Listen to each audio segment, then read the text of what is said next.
ওকে, আগে আমরা একটু পড়িয়ে নিই, তাই না? তারপরে পড়াটা ধরছি। আজকে আমাদের সবচেয়ে ইম্পর্টেন্ট টপিকস এই ব্লাড। ঠিক আছে, মেডিকেল সায়েন্সকে আপনি যেভাবেই মিলাতে চান, মেডিকেল সায়েন্স কি সম্পূর্ণভাবে ব্লাড ডিপেন্ডেন্ট, তাই না? আপনি যেভাবে বলেন উইদাউট ব্লাড আমরা মেডিকেল সায়েন্সকে চিন্তাই করতে পারি না। আপনি বুঝেন, যদি ব্লাড না থাকতো, ধরেন আমার এখন ব্লাড নাই, কি কি বন্ধ হয়ে যেত আমার? রক্ত স্বল্পতা হলে কেন আমরা ধীরে ধীরে কি নিঃশেষ হয়ে যেতে থাকি? প্রথমে কি বন্ধ হতো? নিউট্রিশন সাপ্লাই, তাই না? দেখেন আমার শরীরের প্রত্যেকটা কোষ কি পায়? অক্সিজেন পায়। প্রত্যেকটা কোষ কি পায়? নিউট্রিশন পায়, তাই না? পুষ্টি পায়। এই অক্সিজেন এবং নিউট্রিশন কোষ পর্যন্ত নিয়ে যায় কে? ব্লাড না? তাহলে ব্লাড যদি না থাকতো তাহলে প্রথমে কি বন্ধ হয়ে যেত? কোষের অক্সিজেন সাপ্লাই, কোষের নিউট্রিয়েন্ট সাপ্লাই। কোষ যদি অক্সিজেন এবং নিউট্রিশন না পেত তাহলে কোষ কি সার্ভাইভ করতো? কোষ যদি সার্ভাইভ না করতো, মারা যেত, তাহলে আপনি কি বেঁচে থাকতেন? বেঁচে থাকতেন হয়তো প্যারালাইজড হয়ে। কারণ কি, শুধুমাত্র হার্ট সেলটুকুই হয়তো বা লাংসটুই শুধু কি পেত? অক্সিজেন পেত, যেহেতু অক্সিজেনটা লাংসের ভিতরে যাচ্ছে। এরপরেও কি পেত না তো, তাই না? লাংস টিস্যু অক্সিজেন নেয় কার মাধ্যমে? ব্লাডের মাধ্যমে। ব্লাড ছাড়া অক্সিজেন কোনোভাবেই পরিবাহিত হবে না। ঠিক আছে, একই বিষয় নিউট্রিয়েন্ট, পুষ্টি উপাদানগুলো ব্লাড ছাড়া পরিবাহিত হবে না। তাহলে কোনোভাবেই ব্লাড ছাড়া কি আপনি পারছেন না। এরপরে চিন্তা করেন, একটা রোগ হলো। রোগ কোথায় হচ্ছে? একদম পায়ের বুড়ি নখের কোনায় ইনফেকশন হয়েছে ওইখানে। এখন আপনি কি খাচ্ছেন? অ্যান্টিবায়োটিক খাচ্ছেন। অ্যান্টিবায়োটিকটা পায়ের খাচ্ছেন মুখ দিয়ে, যাচ্ছে পেটে, পায়খানা রাস্তাতে বের হয়ে যাওয়ার কথা। ঠিক আছে, এখন অ্যান্টিবায়োটিকটা এই পায়ের কোনাতে যে কাজ করতেছে কিসের মাধ্যমে? ব্লাডের মাধ্যমে কাজ করতেছে। আবার দেখেন আপনার কোষে পুষ্টি উপাদান যাচ্ছে, এটা কি বজ্র পদার্থ তৈরি করতেছে না? কার্বন ডাই অক্সাইড তৈরি করতেছে না? এটাকে আবার দেহ থেকে ফিল্ট্রেট করে বের করে দেওয়ার জন্য কিডনিতে নিয়ে আসতেছে কে? বজ্রটাকে কিডনিতে নিয়ে যাচ্ছে ব্লাড, কার্বন ডাই অক্সাইডটাকে লাংসে নিয়ে যাচ্ছে কে? ব্লাড। আবার দেখেন কোথাও কেটে যাবে, ওইখানে রক্ত জমাট বাঁধবে, এই কাজটাও করে কে? ব্লাড করে। আপনার শরীরের ভিতরে প্রতিদিন লক্ষ লক্ষ জীবাণু ঢুকে, পানির মাধ্যমে ঢুকে, খাবারের মাধ্যমে ঢুকে, বাতাসের মাধ্যমে ঢুকে। এই জীবাণুগুলা থেকে আপনাকে অসুস্থ হওয়ার হাত থেকে রক্ষা করছে কে? ব্লাড। এই জীবাণুর বিরুদ্ধে কি ডিফেন্স মেকানিজম গড়ে তুলতেছে ব্লাড। ঠিক আছে, আমাদের শরীরে যে বলি রোগ প্রতিরোধ ক্ষমতা, রোগ প্রতিরোধ ক্ষমতা বলতে আমরা কি বুঝি? ব্লাড। ঠিক আছে, আমাদের দেহের কি ডাব্লিউবিসি। তার মানে যেভাবেই চিন্তা করেন প্রত্যেকটা ভাবেই কি করতেছে? ব্লাড আপনাকে বেঁচে থাকার জন্য কি সকল জিনিসপত্র কি সাপ্লাই দিচ্ছে সারাক্ষণ প্রবাহের মাধ্যমে। ঠিক আছে, কোনো নদী মরে গেলে প্রথমে কি হয়? তার স্রোত থেমে যায়। ঠিক আছে, যে নদীর স্রোত থেমে যাবে সেই নদী কয়েকদিন পরে কি হবে? মারা যাবে। ঠিক আছে, নদীতে পলি জমলে কি হবে? ধীরে ধীরে নদী ফসলি জমিতে পরিণত হবে, তাই না? নদী আর নদী থাকবে না। ঠিক একই বিষয় আমাদের শরীরের ভিতরে কি আছে? ব্লাড স্ট্রিম, রক্তস্রোত। কোনোভাবে যদি এই রক্তস্রোত বন্ধ হয়ে যায়, ঠিক আছে, যদি ওভারঅল বডিতে বন্ধ হয়ে যায়, ওভারঅল বডি শেষ। যদি কোনো একটা অর্গানে বন্ধ হয়ে যায়, সেই অর্গানটা কি? শেষ। তার মানে আপনি এমন একটা টপিকস পড়তেছেন যে টপিক্সটার উপরে কি ফুল মেডিকেল সায়েন্স ডিপেন্ডেন্ট। ঠিক আছে, উইদাউট ব্লাড আপনি কি কিছুই চিন্তা করতে পারবেন না। সব জিনিসে শরীরে যদি 300 বিলিয়ন সেল থাকে, এই 300 বিলিয়ন সেলের সাথে একটা আরেকটা যোগাযোগ কে রক্ষা করে? ব্লাড। এই একটা আরেকটা সব কিছু মেনটেন করতেছে বলতেছি নার্ভাস সিস্টেম, কিন্তু কার মাধ্যমে? ব্লাডের মাধ্যমে। তার মানে ব্লাড ছাড়া কোনোভাবে কি সম্ভব না। এখন সেই ইম্পর্টেন্ট জিনিসটা আপনি পড়তেছেন, তাহলে আপনার ইম্পর্টেন্সই কেমন থাকা উচিত, তাই না? আপনার দেহের একটা কি খুবই গুরুত্বপূর্ণ একটা পার্ট হচ্ছে ব্লাড। ঠিক আছে, এখন এই ব্লাডটা যেহেতু আপনি পড়তে যাচ্ছেন, কোনো সিস্টেমে কিন্তু আমাদের জন্য কম গুরুত্ব না। তারপরেও কি মানুষ তো সবাই, তাই না? এরপরে কেউ চেয়ারম্যান, কেউ মেম্বার, কেউ কি ক্ষমতাগত দিক দিয়ে পার্থক্য থাকে। ঠিক একই বিষয়, সবগুলোই সিস্টেম। এরপরেও কি কাজের বা ক্ষমতাগত দিক দিয়ে এক একজনের এক এক রকম প্রায়োরিটি আছে। আর ব্লাড কিন্তু কোনো সিস্টেম না। ব্লাড কি কোনো সিস্টেম? ব্লাড হচ্ছে কার্ডিওভাস্কুলার সিস্টেমের একটা কি পার্ট। কার্ডিওভাস্কুলার সিস্টেমের একটা অংশ হচ্ছে কি ব্লাড। যেহেতু গুরুত্বপূর্ণ, এটাকে আলাদা চ্যাপ্টার করে পড়তেছি আমরা। ঠিক আছে, আপনাকে এটা মনে রাখতে হবে যে আপনি যেখানে যান মেডিকেল সায়েন্সে থাকলে আপনাকে ব্লাড রিলেটেড বিষয় সবসময় কি আসবে।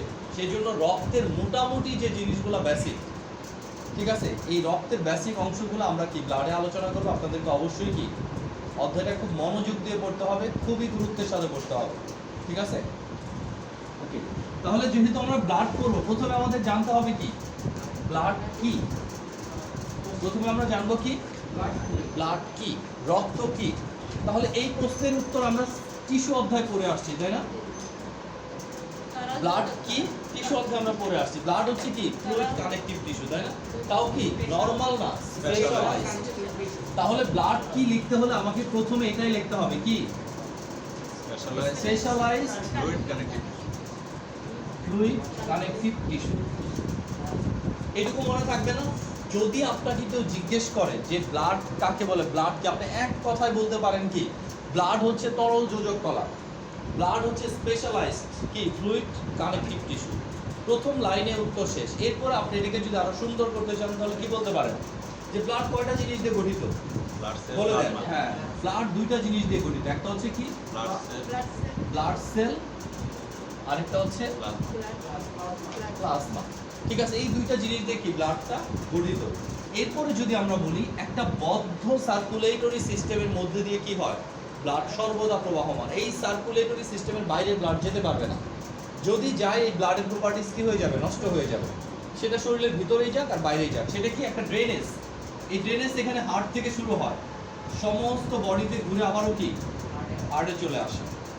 তার মানে দেখেন কোষে নিউট্রিশন সাপ্লাই দিচ্ছে, ব্লাড কিন্তু নিজে কোষে চলে যাচ্ছে না। ব্লাড কি থাকতেছে ব্লাড ভেসেলের ভিতরে, কৈশিক জালিকার ভিতরে। বাট কি তার কাজ হচ্ছে হার্ট থেকে শুরু হয়ে হার্টে এসে শেষ হবে, সবসময় তার সার্কুলেশন এটা থাকবে। যদি কখনো ব্লাড ভেসেল থেকে ব্লাড বের হয়ে যায়, ব্লাড ভেসেল কেটে যায়, কি হবে এই ব্লাডটা জমে যাবে কিছুক্ষণের মধ্যে।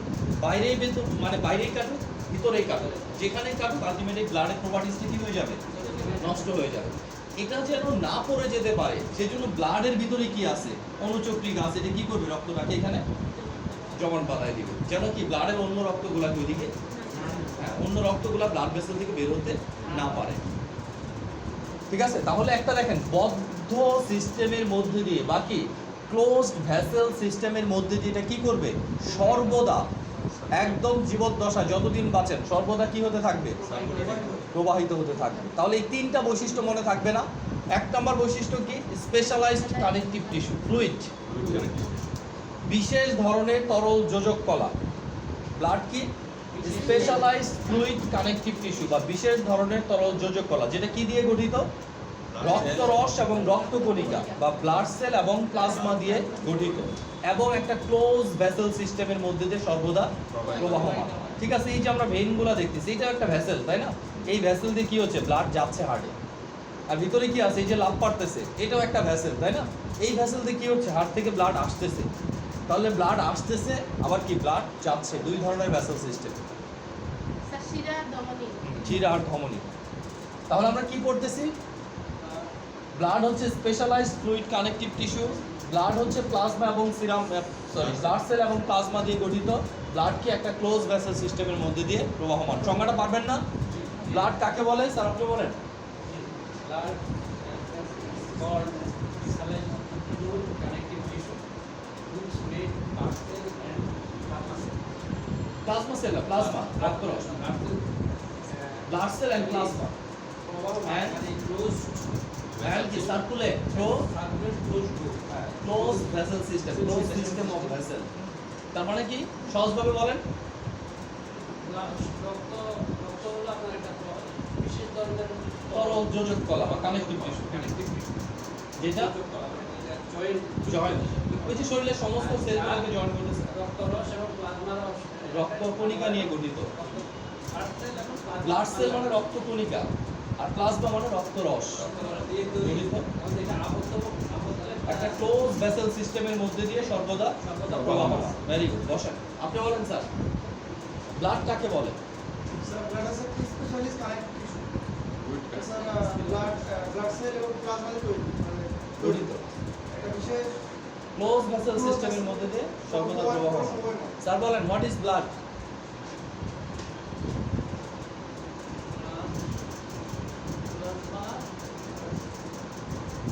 একটা connective tissue, fluid connective tissue, যেটা প্লাজমা এবং ব্লাড সেল নিয়ে গঠিত, যেটা কি করে একটা একটা ক্লোজ ভেসেল সিস্টেমের মধ্যে দিয়ে সর্বদা প্রবাহমান থাকে। বসেন স্যার বলেন।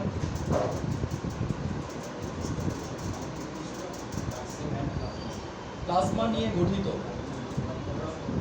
একটা ক্লোজ ভেসেল সিস্টেমের মধ্যে দিয়ে সর্বদা প্রবাহমান থাকে। ওকে, তাহলে ব্লাড যদি হয়ে যায়, বসেন স্যার। এখন আমরা পড়ব ব্লাডের প্রপার্টিজ কি, বৈশিষ্ট্য কি কি আছে। ঠিক আছে, ব্লাডের বৈশিষ্ট্যগুলো আমরা একটু দেখি, বৈশিষ্ট্যের পয়েন্টগুলো একটু বলেন। প্রথমে কি আছে? কালার, তাই না? কালার, এরপর কি? অ্যামাউন্ট, এরপর রিঅ্যাকশন, পিএইচ, আরেকটা কি? টেস্ট,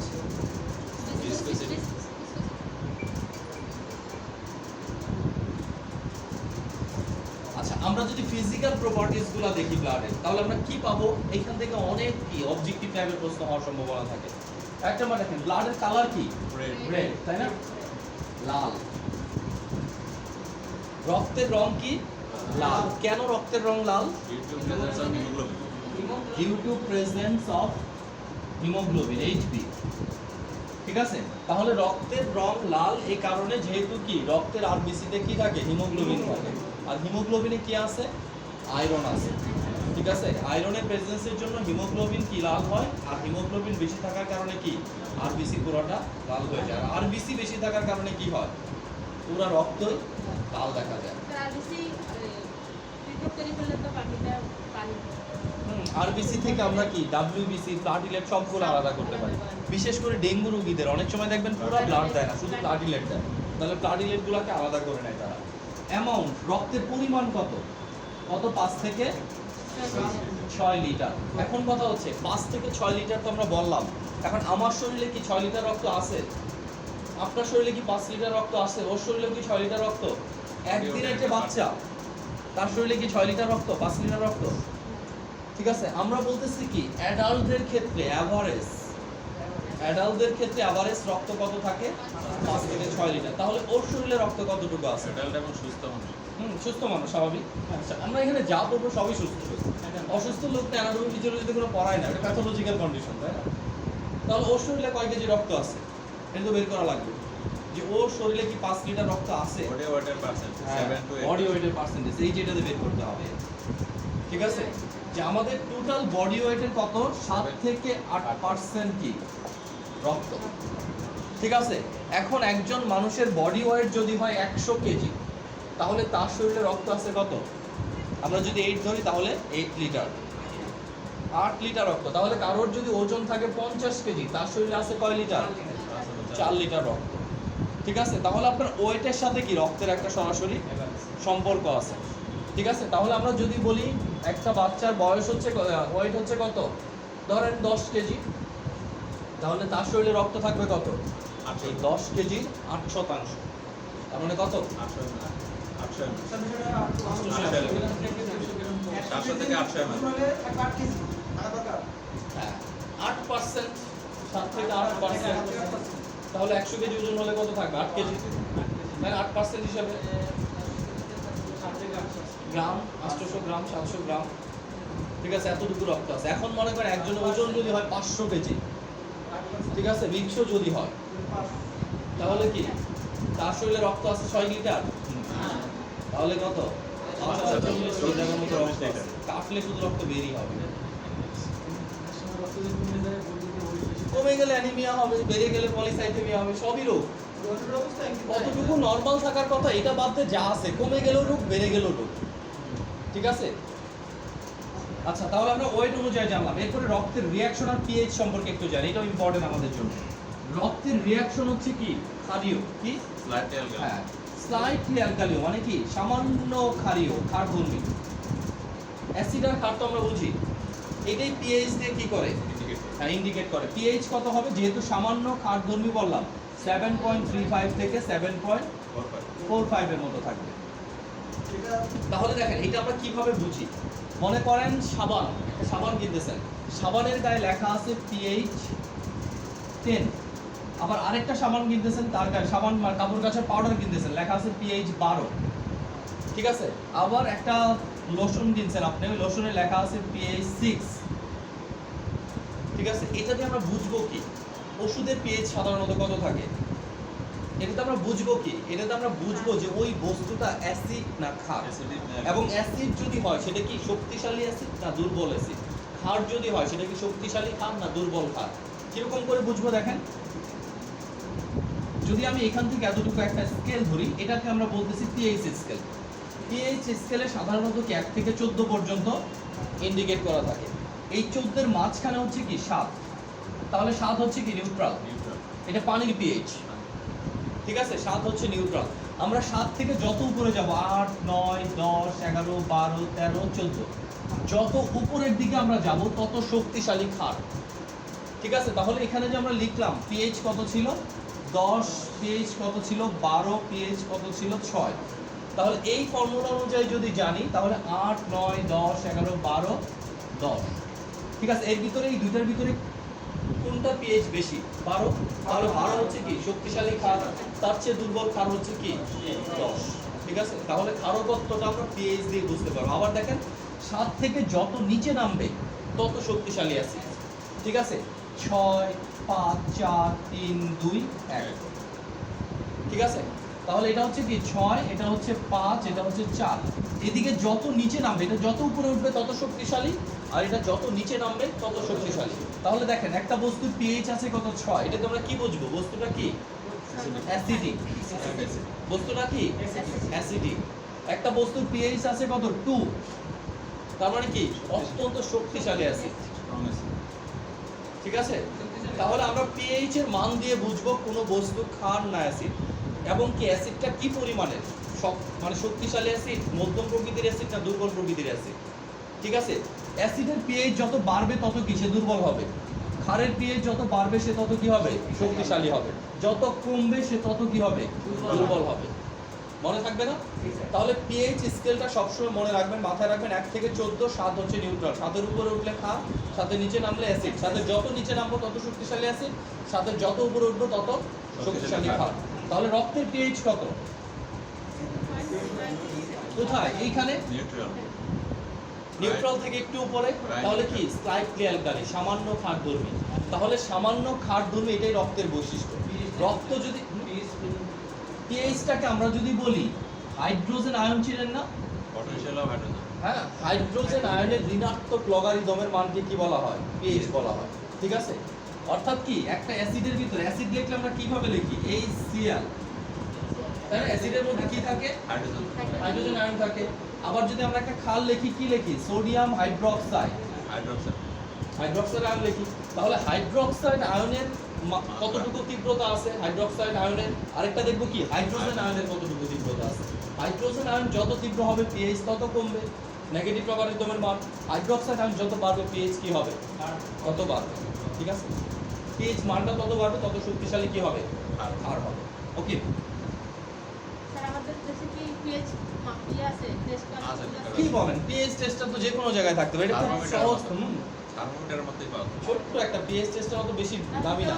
অ্যাসিডিকটা তো খারাপ এছাড়া আপনাদের কেন রক্তের জন্য অ্যাসিডিক খারাপ হলে আমরা আমাদের জন্য কম্বিনেশন দরকার, তাই না।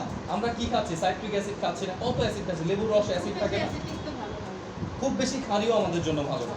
রক্তের ঠিক আছে। একটা মানে উন্নত দেখেন পরিস্থিতি রক্ত একটা হচ্ছে বাফার বাফার সলিউশন। সলিউশন, ঠিক একটু আছে। অ্যাসিড গেল এটা হ্যাঁ, আগের কিছুই জায়গায় হবে না, থাকবে, একটু একটু অ্যালকালি ক্ষার গেলে আগের দিলে জায়গায় কিছু থাকবে। ওকে, বাফার সলিউশনটা কি একটু পরে আমরা দেখবো যে রক্তের বাফার হিসেবে কারা কারা কাজ করে। তাহলে আমরা দেখতেছি কি কালার, অ্যামাউন্ট, রিঅ্যাকশন, পিএইচ, শুধু বাকি আছে কি ভিসকোসিটি, আরেকটা কি টেস্ট। টেস্ট তো আমরা জানি রক্তের ভিতরে প্রচুর সল্ট থাকে, তাই না। সমুদ্রের পানির মধ্যে যেমন লবণ থাকে, রক্তের ভিতরেও কি প্রচুর সল্ট থাকে, সেই জন্য রক্ত কিছুটা কি লবণাক্ত টাইপের হবে, সল্টি হবে। টেস্টটা কি রক্ত মুখে দিলে মিষ্টি মিষ্টি লাগে, একটু বডি ফ্লুইড সবগুলো হুম, একটু সল্টি সল্টি লাগবে, কারণ এখান থেকে বডি ফ্লুইড কি ঘাম বেরোচ্ছে, এখানে কি বেরোচ্ছে লবণই বেরোচ্ছে, ঠিক আছে। কাপড় সাদা হয়ে থাকে না অনেক সময় ঘামের কারণে কিন্তু, ঠিক আছে। নেক্সট ওয়ান কি আছে ভিসকোসিটি। ভিসকোসিটি মানে পানির তুলনায় কত গুণ ঘন, রক্ত পানির তুলনায় কত গুণ ঘন, অ্যাপ্রক্সিমেট 4.5 গুণ ঘন। এই ফিজিক্যাল প্রপার্টিসগুলো মনে রাখতে হবে, যে কোনো সময় জিজ্ঞেস করা হতে পারে যে রক্তের ভিসকোসিটি কি, রক্তের পিএইচ কত, রক্তের কালার কি, কেন ওই কালার, রক্তের কালার কি লাল, এটা একটা কোশ্চেন। আবার কেন রক্তের রং লাল, কারণ রক্তে কি আছে হিমোগ্লোবিন আছে, রক্তের আরবিসিতে হিমোগ্লোবিন থাকার কারণে রক্তের রং কি লাল। পারবেন না? এবার আসেন,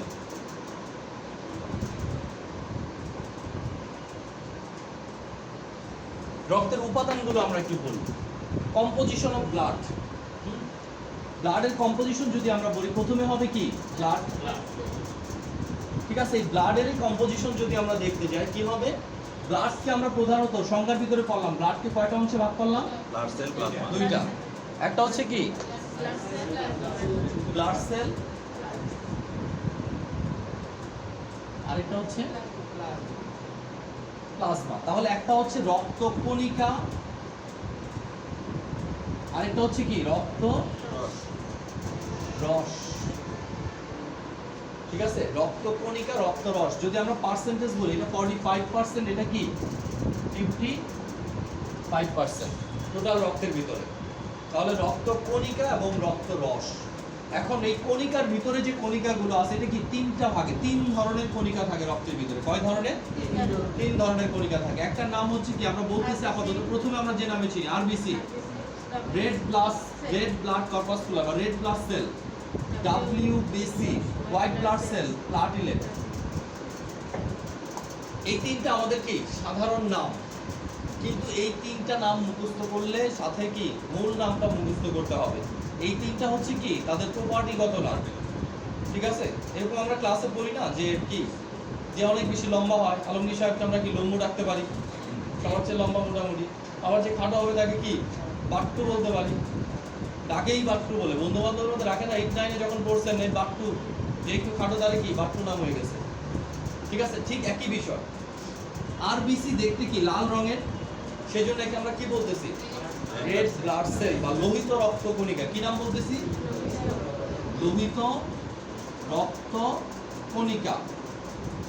এটাকে কি বলি? ডাব্লিউবিসি মানে হোয়াইট, হোয়াইট মানে কি শ্বেত, শ্বেত রক্ত কণিকা। প্লাটিলেট মানে কি অনুচক্রিকা। এটা আমরা ছোটবেলা থেকে পড়ে আসছি, তাই না? এখন কথা হচ্ছে এই নামটা আমাদের মুখস্থ করলে হবে না, আমাদের মুখস্থ করতে হবে এটার আসল নাম। কারণ কি আরবিসি দিয়ে কোনো রোগ হবে না, রোগ হবে মূল নামে। আপনার নাম যেটাই থাক, কামাল জামাল যেটাই থাক, কিন্তু মূল কথা কি আপনার সার্টিফিকেট কি নামে হবে, যেটা আপনার আসল নাম, তাই না? ঠিক আছে, তাহলে রোগ বলা হবে কি এর আসল নামে। তাহলে আসল নামটা জানতে হবে, এই নামটাও কি মুখস্থ রাখতে হবে। আসল নামটা কি? ইরাথ্রোসাইট। এটা একদম মুখস্থ রাখতে হবে। ইরাথ্রোসাইট মানে কি? RBC, erythrocyte sedimentation rate, ESR. ঠিক আছে, এখানে তো বলতে পারতো আরবিসি সেডিমেন্টেশন রেট, ইএসআর। তাহলে কি আরবিসি সেডিমেন্টেশন রেট বলবে, ইরাথ্রোসাইট সেডিমেন্টেশন রেট বলবে। ঠিক আছে, এরপরে ইরাথ্রোসাইটোসিস, ইরাথ্রোসাইটোপেনিয়া, সবগুলা কি ডিজিজ। শুধুমাত্র ইরাথ্রোসাইটের রোগ মানে আরবিসি রোগ। আর অ্যানিমিয়া টেনিমিয়া যা হচ্ছে হিমোগ্লোবিন রিলেটেড। আর হিমোগ্লোবিন আরবিসি এক জিনিস না হলো একই জায়গায় থাকে, তাই না? হিমোগ্লোবিনটা থাকে আরবিসিতে। আচ্ছা, ডাব্লিউবিসি কে কি বলা হয়? লিউকোসাইট। আর এটাকে কি বলা হয়? থ্রম্বোসাইট। ক্লিয়ার এটা? তাহলে এটা হচ্ছে ইরাথ্রোসাইট, লিউকোসাইট, থ্রম্বোসাইট। এটা মনে থাকবে না যে আমাদের ব্লাড সেল কয় ধরনের? তিন ধরনের। একটা হচ্ছে ইরাথ্রোসাইট বা RBC, leucocyte, WBC, thrombocyte, platelet. এইটুকু মনে রাখতে হবে। আচ্ছা, আমরা সংক্ষেপে লিখে দিই। এটা হচ্ছে ইরাথ্রোসাইট, এটা হচ্ছে লিউকোসাইট, এটা হচ্ছে কি থ্রম্বোসাইট। এখন এই লিউকোসাইট বা ডাব্লিউবিসি গুলোকে গ্রানিউলসের উপস্থিতির উপর ভিত্তি করে, গ্রানিউলস মানে কি দানাদার পদার্থ। কোন ডাব্লিউবিসির ভিতরে এরকম দানাদার পদার্থ আছে, কোনটার ভিতরে কি নেই। তাহলে এই দানাদার পদার্থের উপর ভিত্তি করে, গ্রানিউলসের উপর ভিত্তি করে এটাকে আবার কি দুই ভাগে ভাগ করা হচ্ছে। একটা হচ্ছে কি গ্রানিউলোসাইট, আর একটা হচ্ছে কি এ গ্রানিউলোসাইট। হ্যাঁ, দেখেন মেডিকেলে এ শব্দটা কিন্তু নেগেটিভ অর্থে ব্যবহার করা হয়, সবসময় মনে রাখবেন। এ শব্দ মানে কি নেগেটিভ, হয় না এটা। যেমন অ্যানিউরিয়া, অ্যামিনোরিয়া, সবগুলা কি এ দেওয়া, এ দেওয়া। এতে কি বলছে? অ্যানিউরিয়া মানে কি প্রস্রাব বন্ধ, প্রস্রাব হয় না। অ্যামিনোরিয়া মানে কি মেনস্ট্রুয়েশন সাইকেল হয় না। ঠিক আছে, আবার এখানে বলতেছি এ গ্রানুলোসাইট, গ্রানিউলস নাই। তাহলে এ শব্দ যেখানে থাকবে প্রিফিক্স আকারে, বুঝতে হবে কি এটা নেগেটিভ। ওকে, তাহলে একটা হচ্ছে গ্রানুলোসাইট আর একটা হচ্ছে কি এ গ্রানুলোসাইট। তাহলে একটাতে গ্রানুলস প্রেজেন্ট থাকবে আরেকটাতে কি গ্রানুলস প্রেজেন্ট থাকবে না। যেটাতে গ্রানুলস প্রেজেন্ট থাকবে এটা আবার কয়টা? তিনটা। কি কি? Neutrophil, eosinophil, basophil. সবগুলো phil phil neutrophil, eosinophil, basophil সবগুলো ফিল। আর এই গ্রানুলোসাইট সব সাইট কি আছে? Monocyte, lymphocyte. একটা হচ্ছে সাইট, একটা হচ্ছে কি, এগুলাই কিন্তু আপনার শরীরের রোগ প্রতিরোধ ক্ষমতা। ঠিক আছে, আপনার শরীরে রোগ প্রতিরোধ ক্ষমতায় নিউট্রোফিল, ইসোনোফিল, ব্যাসোফিল, মনোসাইট, লিম্ফোসাইট এরাই আপনার শরীরকে কি করতেছে? বিভিন্ন ধরনের জীবাণুর বিরুদ্ধে সার্বক্ষণিক প্রোটেকশন দিচ্ছে। ঠিক আছে, আমরা যখন সিবিসি রিপোর্ট দেখি, সিবিসি রিপোর্টে দেখেন না নিউট্রোফিল, ইসোনোফিল, ব্যাসোফিল সবগুলাই থাকে। এখানে যেগুলো পড়তেছি সবই সিবিসি রিপোর্টে থাকবে। সিবিসি রিপোর্টে কি থাকবে? ইরাইথ্রোসাইট, টোটাল কাউন্ট কি থাকে? টিসি, হিমোগ্লোবিন থাকে, টিসি থাকে, ডিসি থাকে, আরেকটা কি ইএসআর থাকে। এই তিনটা মিলে কি সিবিসি, কমপ্লিট ব্লাড কাউন্ট। তাহলে হিমোগ্লোবিন তো আমরা পড়তেছি, এর ভিতরে কিছুক্ষণ পরে আরো ভালো করে পড়বো। টিসি মানে টোটাল কাউন্ট, টোটাল কাউন্ট মানে আরবিসি, ডাব্লিউবিসি, প্লাটিলেট টোটাল কতটুকু করে থাকে। ডিফারেনশিয়াল কাউন্ট মানে ডাব্লিউবিসি যে 5 প্রকার, 2 প্রকারের ভিতরে 5টা, এই 5টা আবার কত করে আছে, এটা কি ডিফারেনশিয়াল কাউন্ট। আর ইএসআর মানে তো এই আরবিসির কি কতটুকু জমতেছে, সবই ব্লাড সেল। ঠিক আছে, তার মানে এটা যদি জানেন তাহলে সিবিসি দেখলে বুঝতে পারবেন যে যে এই জিনিসগুলো আছে। টেস্ট বোঝার জন্য আপনাকে কি করতে হবে? কোনটা কম থাকে, কোনটা বেশি থাকে, বেশি থাকলে কি সমস্যা, কম থাকলে কি সমস্যা, এটা বুঝতে হবে। সিবিসি এমন একটা পরীক্ষা যে পরীক্ষা কি ম্যাক্সিমাম রোগ সম্পর্কে ডাইরেক্টলি কিছু বলবে না, বাট আপনাকে ওই রোগ ধরার কি একটা রাস্তা বলে দিবে, কোনো না কোনো ভাবে কি বলে দিবে। যদি সার্কুলেটিং ইসোনোফিল কাউন্ট করেন তাহলে অ্যালার্জি বলে দিবে। ঠিক আছে, বাট এটাই যে অ্যালার্জির একমাত্র টেস্ট তা না। আপনি যদি ইমিউনোগ্লোবিন করেন তাও অ্যালার্জির পরিমাণ বলে দিবে। সিবিসি টেস্ট যেগুলো থাকলো, ঠিক আছে, এর মধ্যে থেকে আমরা ওই রক্তের পরিমাণ দেখি, রোগগুলো জানি। আগে তো রক্তটা পড়েন, তিনটা সেলের নাম আগে মুখস্থ করেন। এটার নাম কি? Erythrocyte, leucocyte, thrombocyte. এরপরে কি? Neutrophil, eosinophil, ব্যাসোফিল, monocyte, lymphocyte. এটা আগে মুখস্থ করেন, এরপরে আপনার পুরো সিবিসি রিপোর্ট বুঝেন। তাহলে কিছুই বুঝবেন না, আগে এই নামগুলো মুখস্থ করেন। সেই জন্যই তো আগে এগুলো পড়ানো হচ্ছে, কারণ সবই আপনার সিলেবাস আছে। যখন আমি সিবিসি রিপোর্ট পড়াবো তখন তার পড়াবো না এটা ডাব্লিউবিসি, আরবিসি, তখন শুধু রিপোর্টই পড়াবো। তখন না বুঝলে সমস্যা পড়ে যাবেন। ঠিক আছে, এখন আপনার জন্য ইম্পর্টেন্ট কোনটা? আমি যখন ক্লাস 5-এ পড়তেছি তখন যদি স্বপ্ন দেখি যে ইউনিভার্সিটিতে যাই খুব ভালো করে পড়বো, ইউনিভার্সিটিতে যাওয়ার জন্য আমার 5 পাস করে ডাঙায় 6, 7, 8 হয়ে যেতে হবে। আপনি এই বেসিক জিনিসটুকু পড়ে শেষ করেন, বাকিটা এমনি সহজ হয়ে যাবে আপনার জন্য। এগুলো তো মুখস্থ করে এগুলো করে। দেখেন, যদি পৃথিবীতে এরকম একজন মানুষ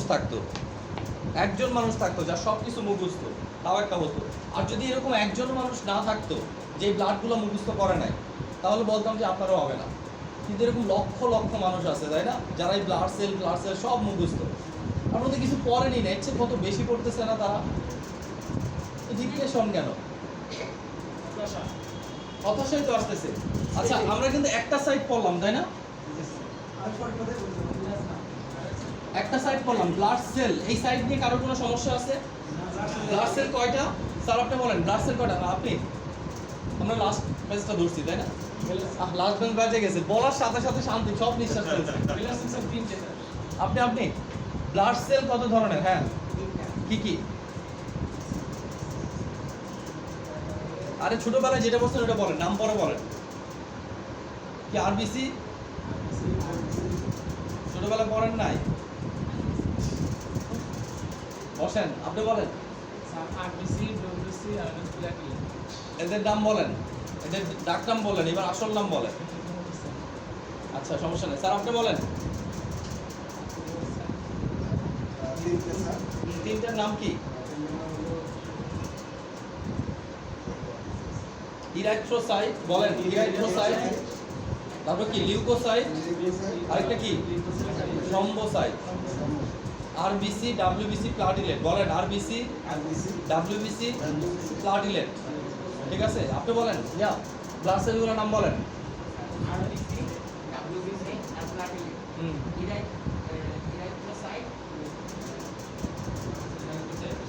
লিউকোসাইট, লিউকোসাইটগুলোর নাম বলেন। বললাম না গ্রানুলোসাইট, এ গ্রানুলোসাইট, ঠিক আছে, গ্রানুলোসাইট, এ গ্রানুলোসাইট। স্যার আপনি বলেন এ গ্রানুলোসাইট কি কি আছে? এ granulocyte, neutrophil, eosinophil, basophil, neutrophil, eosinophil, basophil. Sir আপনি বলেন এই গ্রানুলোসাইট কি কি আছে? না না এই হ্যাঁ ঠিক আছে, লিম্ফোসাইট আর মনোসাইট। আর গ্রানুলোসাইট ইসোনোফিল, ইওসোনোফিল, হ্যাঁ আরেকটা বেসোফিল। ভেরি গুড, বসেন। স্যার আপনি বলেন পিছনে আপনি পড়া ধরবো না, সবসময় পড়া পেছনের বেঞ্চ সবসময় থাকবে, ঠিক আছে? আচ্ছা বলেন ব্লাড সেল তিনটার নাম বলেন। Blood cell, RBC, WBC, platelet. হ্যাঁ এদের আসল নাম বলেন, সার্টিফিকেটের নাম। হিরো, ইলেকট্রোসাইট, ইরাইথ্রোসাইট, ইরাথ্রোসাইট, লিউকোসাইট, তারপরে থ্রম্বোসাইট। বসেন। স্যার আপনি বলেন আরে কি ধরছে এটা তো আর বলবেন। ব্লাড সেলের নাম বলেন তিনটা।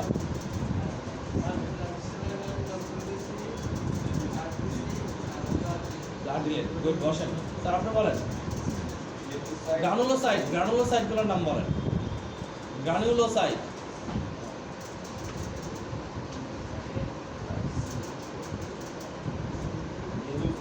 যারা ক্লাসে পড়া দিতে চান না তারা সবসময় ফার্স্ট বেঞ্চে বসবেন, ফার্স্ট বেঞ্চে কখনো স্যারদের চোখ যায় না।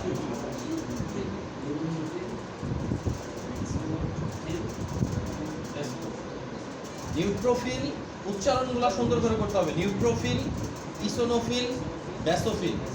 ক্লিয়ার? তাহলে আমরা এই পাশে চলে যাচ্ছি। ওই পাশের অংশটার নাম কি? প্লাজমা। ঠিক আছে, প্লাজমাতে দুইটা জিনিস থাকে, একটা হচ্ছে ওয়াটার, আরেকটা হচ্ছে সলিড উপাদান, তাই না? এই সলিডটাতে আবার কি আছে? দুইটা জিনিস আছে, একটা হচ্ছে অর্গানিক, আরেকটা হচ্ছে কি ইনঅর্গানিক। ঠিক আছে, এই ইনঅর্গানিক উপাদানগুলো কি কি? আমাদের শরীরে মাটিতে যত উপাদান পাওয়া যায়, মাটি থেকে যত উপাদান আসছে সবগুলাই কি? ম্যাক্সিমামই ইনঅর্গানিক। কি কি আছে? সোডিয়াম, পটাশিয়াম, ক্যালসিয়াম, ম্যাগনেসিয়াম, তাই না? এগুলো যা আছে সবই কি? ইনঅর্গানিক। ওকে, তার মানে মাটির উপাদান যতগুলো আমার শরীরে আছে ম্যাক্সিমামই কি? ইনঅর্গানিক উপাদান। সোডিয়াম, পটাশিয়াম, ক্যালসিয়াম, তারপরে কি আর কি আছে? জিঙ্ক, ম্যাঙ্গানিজ, যা যা পড়ছেন সবই কি? অ্যালুমিনিয়াম, আয়োডিন, থায়োডিন, যা পড়ছেন সবই ইনঅর্গানিক উপাদান। আর অর্গানিক উপাদান কি কি আছে? এটাকে যদি ভাগ করে অনেকগুলো ভাগে ভাগ করা যায়। কি কি? একটা হচ্ছে কি প্রোটিন আছে।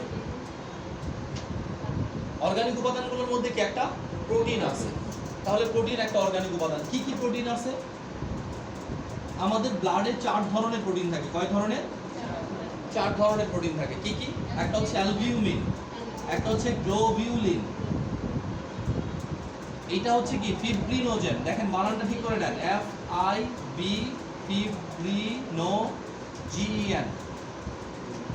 ঠিক আছে, ফিব্রিনোজেন।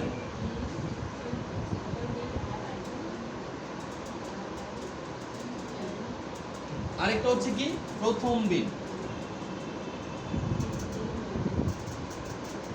এই দুইটা, এটা ফিব্রিনোজেন বানানটা মেবি সমস্যা আছে এখানে, আর সবই ঠিক আছে। Globulin, globulin, globulin, albumin, albumin, albumin. হ্যাঁ মানে শব্দ মিস্টেক আছে, অ্যালবিউমিনের এল ইউ নাই, হ্যাঁ অ্যালবিউমিন। আচ্ছা, আর নিচে ঠিক করে দেওয়া আছে আরেক জায়গায়, ঠিক আছে, ওইটা আমরা যখন করবো তখন ঠিক, তার আগে আমি করে দেবো। এই যে এখানে দেখেন অ্যালবিউমিন, গ্লোবিউলিন, ফিব্রিনোজেন, প্রথমবিন। ওকে, আমরা দেখলাম কি আছে আমাদের অর্গানিক উপাদানগুলোর ভিতরে একটা উপাদান হচ্ছে কি প্রোটিন। প্রোটিন কয়টা থাকে? 4টা। এই 4টা প্রোটিনই কিন্তু আপনার জন্য ইম্পর্টেন্ট, অ্যালবিউমিন, গ্লোবিউলিন, ফিব্রিনোজেন, প্রথমবিন। ঠিক আছে, ফিব্রিনোজেন আর প্রথমবিন এই দুইটা প্রোটিন কি করে? রক্ত জমাট বাঁধতে সাহায্য করে। অ্যালবিউমিন, গ্লোবিউলিন কি করে? ক্যারিয়ার প্রোটিন হিসেবে কাজ করে। এই যে বিভিন্ন খাদ্য উপাদান, অক্সিজেন, ওষুধপত্র যা বিভিন্ন জায়গায় ক্যারি করে নিয়ে যাচ্ছে, তারা ক্যারিয়ার প্রোটিন হিসেবে কি কাজ করে। তাহলে অ্যালবিউমিন, গ্লোবিউলিন এক ধরনের, আর ফিব্রিনোজেন, প্রথমবিন কি আরেক ধরনের কাজ করে। ম্যাক্সিমাম প্লাজমা প্রোটিনগুলো তৈরি হয় কোথায়? লিভারে। অসার ঠিক না। আচ্ছা তাহলে একটা উপাদান ক্লিয়ার, প্রোটিন থাকে ওয়ের পাতায় কি উচ্চারণটা ঠিক আছে স্যার? এতে অ্যালবিউমিন, বানান লিখে দিলাম না, ইউ হবে, একটা ইউ হবে, এই যে ইউ, ইউ তো নাই। এই জন্য তো দিতে বলছি। এটা তো ঠিক করে দিবেন না, অ্যালবিউমিন। এটা তো কোরআন শরীফ না। এটা কম্পিউটারের সমস্যা। নেক্সট ওয়ান এনপিএম, কি থাকবে? এনপিএম মানে কি? নন প্রোটিন নাইট্রোজেনাস সাবস্টেন্স। তাহলে কি প্রোটিনগুলো নাইট্রোজেনাস সাবস্টেন্স, এটা হচ্ছে কি প্রোটিন না কিন্তু নাইট্রোজেনাস সাবস্টেন্স। এদেরকে আমরা কি বলতেছি? নন প্রোটিন নাইট্রোজেনাস সাবস্টেন্স। এগুলো হলো বজ্র পদার্থ। আমাদের শরীর থেকে বেশ কিছু বজ্র পদার্থ কি বের হয়ে যায়। এই টাইপের বজ্র পদার্থগুলোর ভিতরে কি আছে? ইউরিয়া, ইউরিক অ্যাসিড, ক্রিয়েটিনিন, তাই না? এই টাইপের জিনিসগুলোকে কি বলা হয়? নন প্রোটিন নাইট্রোজেনাস সাবস্টেন্স।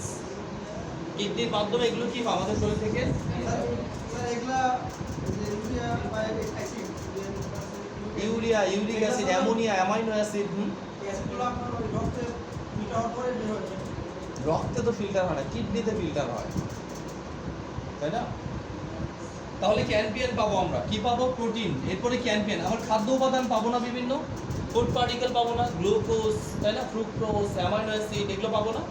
আমরা যে খাবারগুলো খাচ্ছি এই খাবারগুলো রক্তে যাচ্ছে না, তাহলে এখানে আমরা কি কিছু ফুড পার্টিকেল পাবো, ঠিক আছে? কিছু ফুড পার্টিকেল পাবো, গ্লুকোজ পেতে পারি, ফ্রুক্টোজ পেতে পারি, অ্যামাইনো অ্যাসিড পেতে পারি, এইসব কি, তারপর ফ্যাটি অ্যাসিড পেতে পারি, তারপর কিছু কি লিপিড পাবো, ফ্যাট পাবো, কিছু এলডিএল পাবো, এইচডিএল পাবো, তাই না, কোলেস্টেরল পাবো, ট্রাইগ্লিসারাইড পাবো, এগুলো কি এখানে পাবো।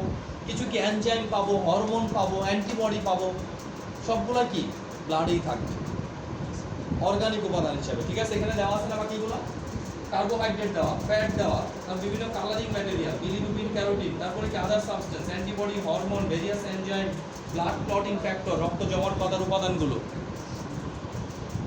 এগুলোকে তাহলে আমরা কি বলতেছি? অর্গানিক উপাদান। তাহলে নেক্সট ক্লাসে যদি আমি জিজ্ঞেস করি যে ব্লাডে অর্গানিক উপাদানগুলোর মধ্যে যে প্রোটিনগুলো থাকে সেই প্রোটিনগুলোর নাম বলেন, কি কি প্রোটিন থাকে ব্লাডে? আপনি বলেন স্যার। না না, সেকেন্ড ব্যাচ বলেন। সহজ হলো প্রথম দিন অ্যালবিউমিন, তারপর হচ্ছে গ্লোবিউলিন, হ্যাঁ, গ্লোব ফার্মা তো গ্লোবিউলিন মনে না, একটা কেমনে হবে? আর গ্লোবিউলিন আর প্রথম দিন, ঠিক আছে স্যার? আপনি বলেন এনপিএন কি কি থাকে? Non protein substance, non protein সাবস্টেন্সের কার্বোহাইড্রেট, কার্বোহাইড্রেট তো নন প্রোটিন হবে না। Non protein nitrogenous substance, carbohydrate মানে নাইট্রোজেন না স্যার। নাইট্রোজেনাস সাবস্টেন্স, ওই যে বললাম urea, uric acid, ammonia, amino acid, creatinine, এগুলো। স্যার আপনি বলেন প্রোটিনগুলোর নাম বলেন, চারটা প্রোটিনের নাম। গ্লুকোজ প্রোটিনের নাম, স্যার এই উচ্চারণটা বেশি করি, এই যে হাইড্রিং, fibrinogen, fibrinogen, aluminium, aluminium, albumin, তারপর প্রথম বিন। ভেরি গুড, এই তো হচ্ছে তো ফিব্রিনোজেন, আর ওই তো গেছিল আরেকটু, প্রথম বিন। আপনি বলেন প্রোটিনগুলোর নাম। স্যার হচ্ছে অ্যালবিউমিন, তারপর হচ্ছে প্রথম গ্লোবিউলিন, গ্লোবিউলিন, তারপর হচ্ছে গ্লোবিউলিন, আর হচ্ছে যে নোজেন, আরেকটা হচ্ছে প্রথম বিন, প্রথম গ্লোবিউলিন না, ঠিক আছে? প্রথম বিন, ঠিক আছে? দেখেন প্রোটিনটা কিন্তু বারবার ধরতেছি, তার মানে প্রোটিনটা ইম্পর্টেন্ট, ঠিক আছে? ওকে, তাহলে আমরা যদি বলি স্যার আপনি বলেন কি কি কার্বোহাইড্রেট আছে? গ্লুকোজ আছে, ফ্রুক্টোজ আছে, তাই না? খালি খুঁজলে হবে না স্যার, ঠিক আছে? বসেন, নিচে লেখা আছে ইনঅর্গানিক উপাদান কি কি আছে, তাই না? একদম ইয়া ধরে মুখস্থ করে ফেলবেন। সোডিয়ামের সংকেত কি? Na, পটাশিয়ামের সংকেত কি? Ka, ক্যালসিয়ামের সংকেত কি? Ca, ম্যাগনেসিয়ামের সংকেত কি? Mg, আয়রনের সংকেত কি? Fe, কার্বোহাইড্রেটের সংকেত বা কার্বন ইয়া কি বলছে বাইকার্বনেট, বাইকার্বনেটের সংকেত কি? HCO3, ঠিক আছে? এরপরে কি সালফেট, যা আছে এগুলো কি? আচ্ছা সালফেট কি আছে? আচ্ছা টুটা এরকম হবে, দেখেন SO4, SO4 2 মাইনাস, সালফেটের যোজনী কত 2 4 6 তাই না এর ভিতরে 2 মাইনাস হবে মাইনাসের 2 এর পরে মাইনাস হবে হ্যাঁ সবসময় উপরে যাবে। 2 এর পরে মাইনাস না মাইনাসের পরে প্লাস 2 এর পরে মাইনাস সোডিয়াম প্লাস তাই না ক্যালসিয়াম হচ্ছে 2 প্লাস তাহলে ক্যালসিয়াম সালফেটের মধ্যে যখন যুক্ত হবে কি যুক্ত হবে ক্যালসিয়াম সালফেট তৈরি হবে শুধু তাই না এখানে কি স্যার আমরা এইভাবে বলবো সোডিয়াম মানে SO4 2 মাইনাস SO4 2 মাইনাস হ্যাঁ 2 মাইনাস নেগেটিভ মানে এটা কি নেগেটিভ চার্জ আছে সালফেটের কি আছে নেগেটিভ চার্জ মানে কি নেগেটিভ চার্জ মানে এখানে পজিটিভ আয়ন কম আছে নেগেটিভ আয়ন বেশি আছে তার মানে কি করছে দুইটা ইলেকট্রন গ্রহণ করছে এই দুইটা ইলেকট্রন যদি ত্যাগ করে দিতে পারে তাহলে কি সে আবার নিউট্রাল হয়ে যেতে পারে আমরা বন্ধন যোজনী করছি না সমযোজী বন্ধন আয়নিক বন্ধন আচ্ছা ঠিক আছে তাও ওইটার বেসিকই তো এখানে আচ্ছা আচ্ছা এখন করে তো দেখ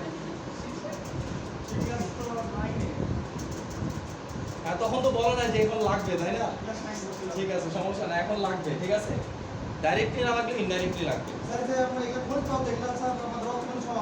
হ্যাঁ সব আছে সেই জন্য তো ইলেকট্রোলাইট টেস্ট দিলে রক্ত নিয়ে করে আচ্ছা এই পর্যন্ত তো বুঝতে পারছি আমরা যে আমাদের রক্তের ভিতরে কি আছে প্লাজমাতে দুইটা উপাদান আছে একটা উপাদান হচ্ছে পানি ঠিক আছে আরেকটা হচ্ছে কি সলিড উপাদান এই সলিড উপাদানটাকে আমরা ভাগ করতেছি দুইটা ভাগে একটা হচ্ছে জৈব যৌগ আরেকটা হচ্ছে অজৈব যৌগ অজৈব যৌগ কোনগুলা যেগুলো মাটিতে পাওয়া যায় তাই না আর জৈব যৌগ কোনগুলা যেখানে কার্বন হাইড্রোজেন আর অক্সিজেন আছে ঠিক আছে ওকে তাহলে এখানে প্রোটিন আছে এনপিএন আছে যেগুলো আপনারা পড়ছেন একদম নামগুলো মুখস্থ করে ফেলতে হবে ঠিক আছে কারণ প্রত্যেকটারই টেস্ট আছে আমরা বলি না সিরাম ক্রিয়েটিনিন সিরাম বিলিরুবিন বলতেছি না তাহলে এখানে একটা শব্দ আসতেছে সিরাম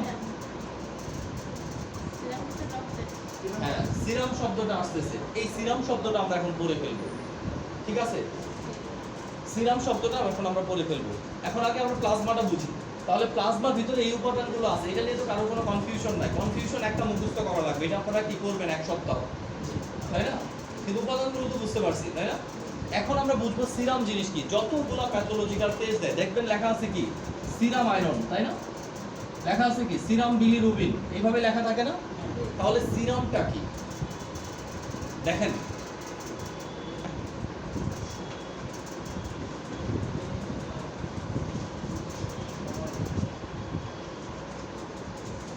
সিরামটা কি ধরেন আমরা এখানে এক টেস্ট টিউব ব্লাড দিয়েছি কত এখানে কি আছে পুরোটা রক্ত আছে তাহলে এখানে ফুল এক টেস্ট টিউব ব্লাড এখন এই টেস্ট টিউব ব্লাডকে আমরা কি দুইটা ভাগে যদি আমরা সেন্ট্রিফিউজ করি এটাকে সেন্ট্রিফিউজ মানে কি একটা মেশিন যে মেশিনের মধ্যে এটা কি ঘোরাবে যদি ঘোরায় তাহলে ব্লাডের দুইটা উপাদান কি পানিটা কি হালকা না আর ব্লাড সেলগুলো কি ভারী এই ভারী ব্লাড সেলগুলো আর পানিটা কি দুইটা ভাগে আলাদা হয়ে যাবে নিচে সব কি থাকবে ব্লাড সেল থাকবে উপরে কি থাকবে উপরে থাকবে পানি তাহলে এটাকে আমরা কি বলবো প্লাজমা এটাকে আমরা কি বলবো ব্লাড সেল তাহলে ব্লাডের দুইটা উপাদান আমরা পেলাম একটা হচ্ছে প্লাজমা একটা হচ্ছে কি ব্লাড সেল ঠিক আছে সেন্ট্রিফিউজ করার পর এখন আমরা যদি প্লাজমাটাকে আলাদা করে নিই এইটুকুকে যদি আমরা আলাদা করে নিই ঠিক আছে ব্লাড সেলগুলো বাদ এখন শুধু কি আছে এর ভিতরে প্লাজমা আছে ঠিক আছে এই প্লাজমাটাকে যদি আমরা কিছুক্ষণ রেখে দেই অথবা এটাকে যদি কি বিভিন্ন কেমিক্যাল যোগ করি এটা কি হবে ক্লট হয়ে যাবে নিচে কি হবে ক্লট হয়ে যাবে কি ক্লট হবে দুইটা জিনিস ফিব্রিনোজেন কি যোগ প্রথম বিন তার মানে কি নিচের এই অংশটা জমাট বেঁধে যাবে জমাট বেঁধে যাওয়ার পরে এক ধরনের আচ্ছা এই প্লাজমা দেখতে কি রঙের হালকা হলুদ এই হালকা হলুদ রঙের পদার্থটাই যখন এখানে নিচে জমাট বেঁধে যাবে তখন এই জমাট বেঁধে যাওয়ার ফলে উপরে যে পদার্থটা তৈরি হবে এটা স্বচ্ছ সাদা কি স্বচ্ছ সাদা পানির মতো একটা পদার্থ তৈরি হবে যেটার নাম হচ্ছে সিরাম যেটার নাম কি হবে সিরাম তাহলে সিরামটা আসছে কখন প্লাজমা থেকে রক্ত জমাট বাঁধার উপাদান বাদ দিলে যে অংশটা থাকে সেটাকে বলে সিরাম তাহলে সিরাম আর প্লাজমার মধ্যে বেসিক পার্থক্য কি যে প্লাজমাতে রক্ত জমাট বাঁধার সম্পূর্ণ উপাদানগুলো থাকে, আর সিরামে কি রক্ত জমাট বাঁধার কোনো উপাদান থাকে না। তার মানে প্লাজমা যদি আমি এখানে রেখে দিই কিছুক্ষণের মধ্যে জমে যাবে, কিন্তু সিরাম যদি রেখে দিই সারা জীবনও কি হবে না, জমবে না। সেই জন্য প্যাথোলজির যত টেস্ট আছে সব টেস্ট কি দিয়ে করে, সিরাম দিয়ে করে, কারণ সিরাম নষ্ট হবে না। সিরামকে যদি আমি সারাদিন রেখে দেই সে কি হবে না, নষ্ট হবে না। আর সিরামের মধ্যে যা আছে প্লাজমার মধ্যে কি আছে, সেম আছে। পার্থক্যটা কি, রক্ত জমাট বাঁধার উপাদান প্লাজমাতে থাকবে, সিরামে থাকবে না, এটাই শুধু পার্থক্য হবে। আর সব জিনিস কি প্লাজমা এবং সিরামে একই। প্লাজমাতে আয়রন যতটুকু ছিল সিরামে আয়রন কি ততটুকুই থাকবে। প্লাজমাতে বিলিরুবিন যতটুকু ছিল সিরামে বিলিরুবিন কি ততটুকুই থাকবে। পার্থক্য হবে কি, জমাট বাঁধার উপাদান। তাহলে আমি যদি ফিব্রিনোজেন আর প্রথমবিন টেস্ট করতে চাই আমাকে কিন্তু প্লাজমা নিয়ে করতে হবে, সিরাম নিয়ে করলে কি হবে না। তার মানে কখনোই দেখবেন না সিরাম ফিব্রিনোজেন, কারণ আলটিমেট সিরামের ভিতরে ফিব্রিনোজেনটা থাকবেই না। টেস্ট আপনি করবেন কিভাবে, ক্লিয়ার তো? তাহলে আমি যদি সিরামের সংজ্ঞা দিই কি বলবো, প্লাজমা থেকে রক্ত জমাট বাঁধার উপাদান বাদ দেওয়ার পর যে অংশটা পাওয়া যায়, যে তরল অংশটা পাওয়া যায় সেটার নাম কি, সিরাম। ঠিক আছে, দেখেন আপনাদের বই দেওয়া আছে প্লাজমা সিরামের পার্থক্য, পেজ নাম্বার 46। এখানে সিরামটা সি দিয়ে লেখা, আপনি এস দিয়ে লেখেন, S C R U M. তাহলে প্রথমে দেখেন প্লাজমা সংজ্ঞা দেওয়া আছে, কি বলছে, ব্লাডের সেলবিহীন তরল হবে, সেলবিহীনের পরে তরল লেখেন, সেলবিহীন তরল। ব্লাডের সেলবিহীন তরল অংশকে কি বলে, প্লাজমা বলে। আর ব্লাডের সেলবিহীন অংশ থেকে বা প্লাজমা থেকে, সহজভাবে যদি বলি, প্লাজমা থেকে রক্ত জমাট বাঁধার উপাদান বাদ দিলে যা থাকে তাকে কি বলে, সিরাম। এস লেখেন, সিরামে এস।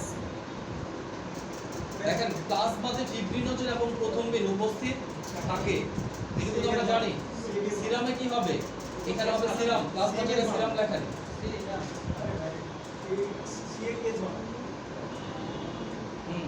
সিরামে ফিব্রিনোজেন এবং প্রথমবিন উপস্থিত থাকে না, ক্লিয়ার? এরপরে দেখেন প্লাজমা ক্লট হয়ে যায়, সিরাম ক্লট হয় না।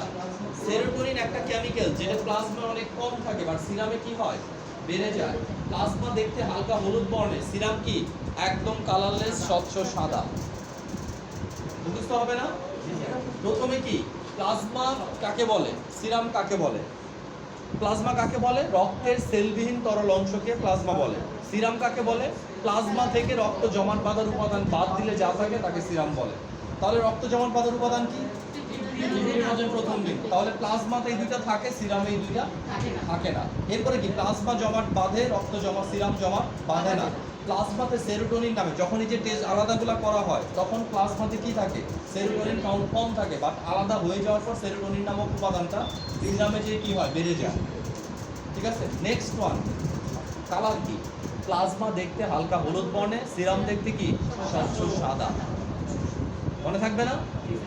ঠিক আছে, দেখেন আমাদের এরকম স্টুডেন্টও ছিল প্যাথোলজিতে 20 বছর ধরে চাকরি করতেছে। ঠিক আছে, সিরাম নিয়ে হাজার হাজার টেস্ট করছে, লক্ষ লক্ষ টেস্ট করছে, কিন্তু যদি জিজ্ঞেস করেন সিরাম কাকে বলে, এটা বলার মতো ক্ষমতা এখনো হয় না। হ্যাঁ, তার মানে কি, একটা জিনিস সবসময় মনে রাখবেন যে মেডিকেল সায়েন্স কি বিভিন্ন প্রকার। আপনি বাইরে থেকে যেরকমই দেখেন, যদি ভিতরে কিছু না থাকে কি, বাইরের দেখা আপনাকে কি কোনো উন্নতি করবে না। কারণ আপনাকে বিভিন্ন রকম কনসেপ্টগুলা কি ক্লিয়ার না রাখলে কি হবে, আপনি ম্যানেজমেন্ট করতে পারবেন না। যে নর্মাল চলতেছে এইভাবে চালাতে পারবেন, যদি একটু এলোমেলো হয় এটা শেষ। সিরামটা কি আলাদা আলাদা একটা লেয়ার সৃষ্টি করে? কোথায়? যদি আমি টেস্ট টিউবে রাখি প্লাজমা, নিচে কি হবে, ফিব্রিনোজেন আর প্রথমবিন জমে যাবে, ক্লটিং ফ্যাক্টরগুলো জমে নিচে জমে যাবে, উপরে স্বচ্ছ সাদা যে অংশটা থাকবে এটি সিরাম। তখন আর প্লাজমাটা যদি আপনি রেখে দেন এটা কি হবে, জমাট বাঁধা অংশটুকু জমে যাবে, উপরে পানির মতো যে অংশটা থাকবে এটাই কি সিরাম।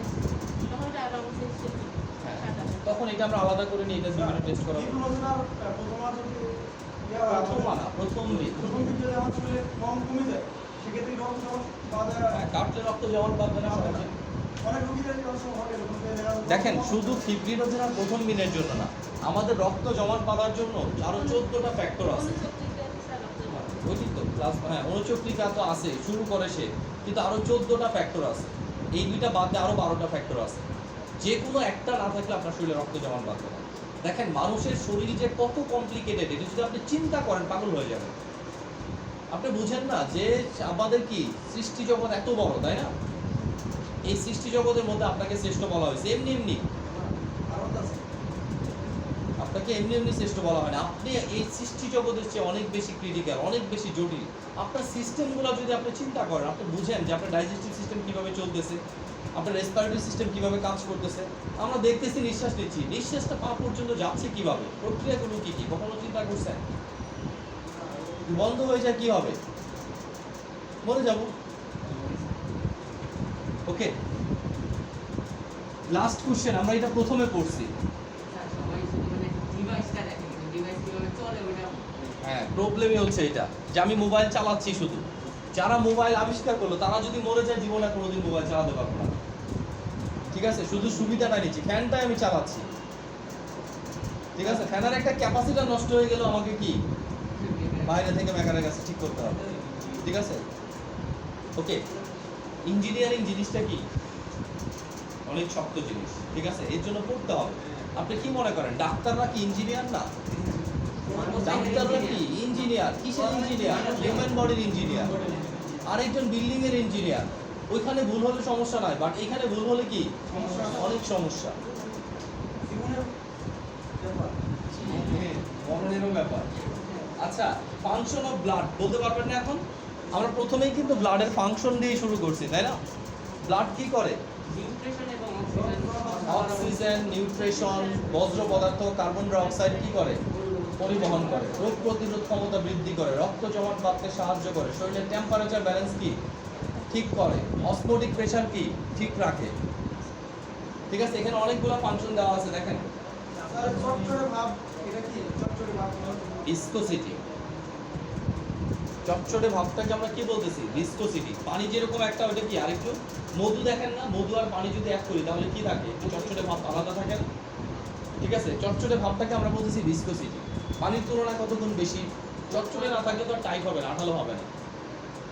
ঘনত্ব যত বেশি হবে চটচটে ভাব তত কি বেশি হবে। রক্ত হরমোন স্যার এটা কি আবার টিস্যুতে নিয়ে যায়? রক্ত পাম্পার কি? পাম্পার যে রক্ত এটা এনজাইম ভিটামিন মিনারেল ওদের কাছে পাম্পার যে কাজ করে। কোথায়? আমি তো দেখতেছি না। স্যার রক্ত হরমোন এনজাইম সাইডে কথা হরমোন এনজাইম ভিটামিন স্যার ওপার ছিল। হ্যাঁ, তো হরমোন এনজাইম স্যার ভিটামিন এটা কি আবার টিস্যুতে নিয়ে যায়? টিস্যু মানেই তো সেল, তাই না? হ্যাঁ, টিস্যু মানেই তো সেল। মনে করেন আপনার পায়ের টিস্যু, পায়ের সেলগুলোতে রক্ত নিয়ে যাচ্ছে না, এনজাইমগুলো। দেখেন পিটুইটারি গ্ল্যান্ড কোথায় থাকে? পিটুইটারি গ্ল্যান্ড থাকে মাথায়। এটা থেকে তৈরি হয় গ্রোথ হরমোন। আপনার হাত পায়ের নখ কি বাড়ে না? কেটে ফেললে বাড়ে না? তাহলে এই যে বাড়তেছে, এটি কিভাবে বাড়তেছে? গ্রোথ হরমোন এখানে কাজ করতেছে। তাহলে গ্রোথ হরমোন ওই পর্যন্ত যায় কিভাবে? রক্তের মাধ্যমে। ঠিক আছে, ব্লাডের কোশ্চেন সব তো দিব না, একটা কোশ্চেন যেটা পড়াইছি আজকে সেটা শুধু লেখেন। Define blood. ঠিক আছে, এর সাথে মিলিয়ে মিলিয়ে দাও।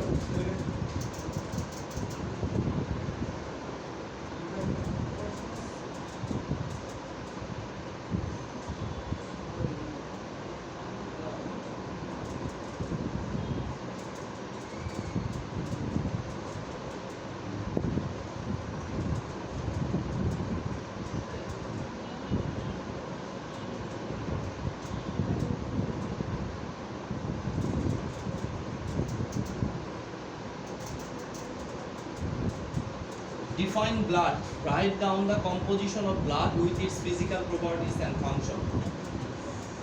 Number 2. Define plasma. ফিজিক্যাল সাইডে physical property Physical properties. Define plasma.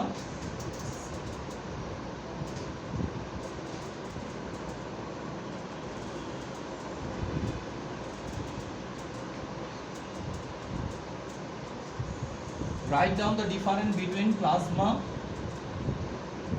and serum.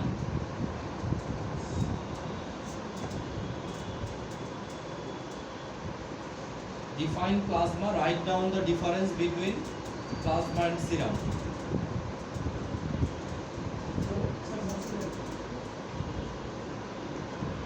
ঠিক আছে, তাহলে নেক্সট ক্লাসে এই দুইটা কোশ্চেন পড়া থাকবে।